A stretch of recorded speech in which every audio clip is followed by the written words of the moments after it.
जय जगन्नाथ पिलामने आजी आमे समयानुवर्तिता उपर एक रचना आलोचना करिबा आओ लेखिबा।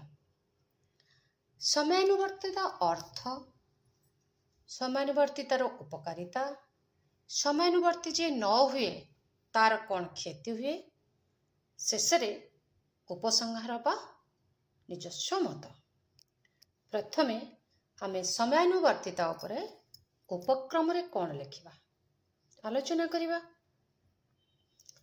समय काहाकू अपेक्षा करे नाही, समय सर्वदा गतिशील, समय थरे चलीगले आउ फेरे नाही। समयानुवर्तितार अर्थ ठीक समय रे ठीक काम करिबा। जातिर पिता महात्मा गांधी समयानुवर्ती थिले। से प्रत्येक कार्य को ठीक समय रे करुथिले एवं समस्तंकु समयानुवर्ती हेबा पई परामर्श देउथिले। समस्ते तुमे बापूंक विषय जानिच, से सबु बड़े हाथ रे घंटा धरुथिले, माने घंटा गोटे कोट तांग अंटा रे रंगाई देउथिले। ठीक टाइम रे से सबु बड़े ठीक काम करुथिले, जो काम रे जहा करबा कथा। तापरे समयानुवर्तितार उपकारिता बा जे समयानुवर्ती हुए तार कौन उपकार हुए।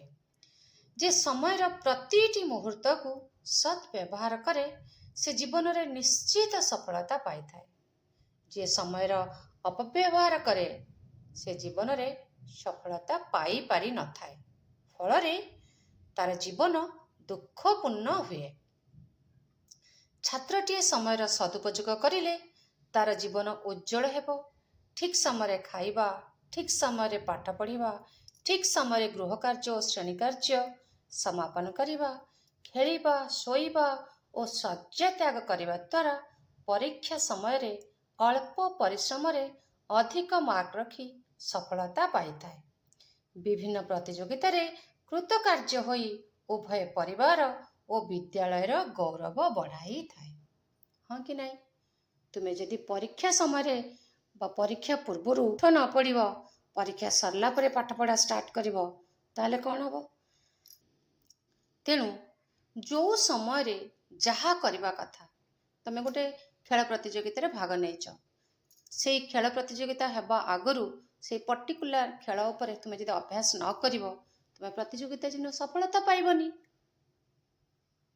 कौनसी कंपिटिशन भाग नवा पई हेले ता पूर्व आमको भल भाव अभ्यास करिवार अछि, भल भाव तापरे आमको प्रैक्टिस करिवार अछि, तेबे जाई कि सफलता मिलिबो।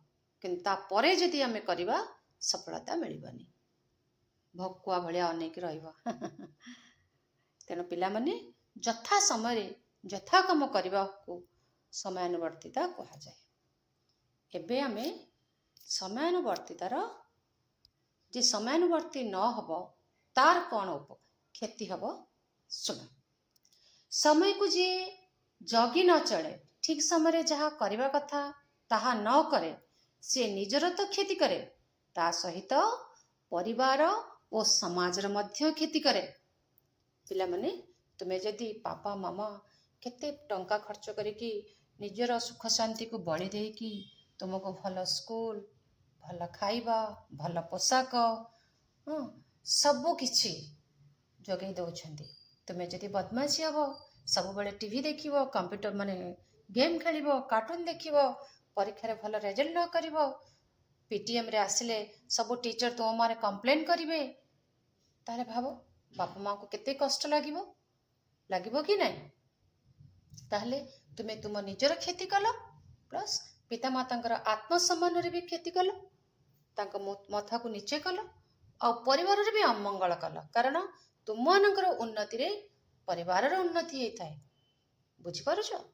तेणु सबु बेले भाबिबो जे मु भल काम करिबी, ठीक रास्ता रे चलिबी, पिता मातांको कथा मानिबी, श्रेणी रे शिक्षक शिक्षयित्री कथा मानिबी, गुरु गुरुजनकर कथा मानिबी, समयानुवर्ती होइबी, तेबे तुमे सबु क्षेत्र रे सफलता पाइबो।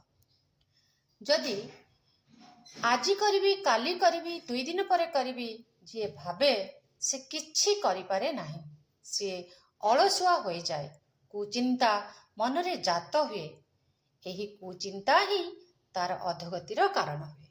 ଠିକ୍ ସମୟରେ ଘରୁ ନ ବାହାରିଲେ ନିଶ୍ଚୟ ଟ୍ରେନ୍ ବା ବସ୍ ଫେଲ୍ ହେବ। ଠିକ୍ ସମୟରେ ଶୟନ ନ କଲେ, ଠିକ୍ ସମୟରେ ଶଯ୍ୟାତ୍ୟାଗ ନ କଲେ ସ୍ୱାସ୍ଥ୍ୟ ମଧ୍ୟ ଭଲ ରହିବ ନାହିଁ। ଫଳରେ ଜୀବନ ଅସଫଳତା ଆଡ଼କୁ ଗତି କରିବ। ପିଲାମାନେ, ଗୋଟେ ସୁସ୍ଥ ମଣିଷ ନିହାତି 8 ଘଣ୍ଟା ଶୋଇବା କଥା। ଯଦି ସେ ଶୋଇବନି, ଅଧିକା ସମୟ ସେ ଅନିଦ୍ରା ହେଇକି ଅଲଗା କାମରେ ବ୍ୟସ୍ତ ରହିବ, ତାହେଲେ ତା ବ୍ଲଡ଼ ପ୍ରେସର ବଢ଼ିବ, ଡାଇବେଟିସ୍ ବଢ଼ିବ, ସବୁକିଛି ବଡି ୱିକ୍ ହେବ, ବିଭିନ୍ନ ରୋଗ ସୃଷ୍ଟି ହେବ ଯଦି ଉପଯୁକ୍ତ ବିଶ୍ରାମ ନ ନିଏ।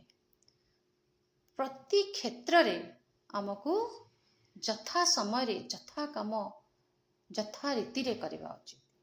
ପିଲାମାନେ, ଏବେ ଆମେ ଶେଷ କଥା ଲେଖିବା।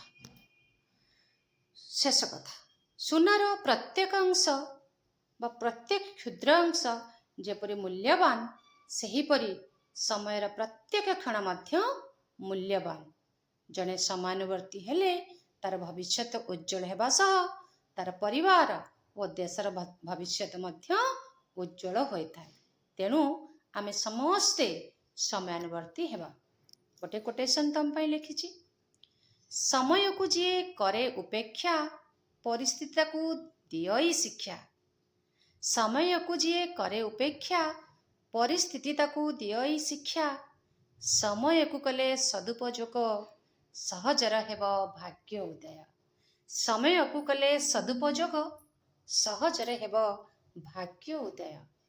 ପିଲାମାନେ, ଏଇଠୁ ବୁଝିପାରୁଥିବ ଯେ ପ୍ରତ୍ୟେକ ମୁହୂର୍ତ୍ତକୁ ସଦୁପଯୋଗ କରିବ, ତାକୁ ବେଶୀ କଷ୍ଟ କରିବାକୁ ପଡ଼ିବନି। ଅଳ୍ପ ପରିଶ୍ରମରେ ସେ ଜୀବନର ଲକ୍ଷ୍ୟ ପଥରେ ପହଞ୍ଚି ପାରିବ ଆଉ ସମ୍ମାନସ୍ପଦ ଏକ ଆସନ ସମାଜରେ ସେ ଅଳଙ୍କୃତ କରିପାରିବ। ବୁଝିପାରୁଛ? ଆଜି ପାଇଁ ଏତିକି। ତାହେଲେ ମୋର ବିଶ୍ୱାସ ତୁମେ ସମସ୍ତେ ସମୟାନୁବର୍ତ୍ତୀ ହେବ, ଜୀବନରେ ସଫଳ ହେବ, ପିତାମାତାଙ୍କର ନାମକୁ ଗୌରବମଣ୍ଡିତ କରିବ, ପ୍ଲସ୍ ଦେଶର ଜଣେ ଆଦର୍ଶ ନାଗରିକ ହୋଇକି ଦେଶକୁ ଉନ୍ନତି ପଥରେ ଆଗେଇ ନେବ। ଆଜି ପାଇଁ ଏତିକି। ଧନ୍ୟବାଦ। ବନ୍ଦେ ଉତ୍କଳ ଜନନୀ, ବନ୍ଦେ ମାତରମ୍। ଜୟ ଜଗନ୍ନାଥ।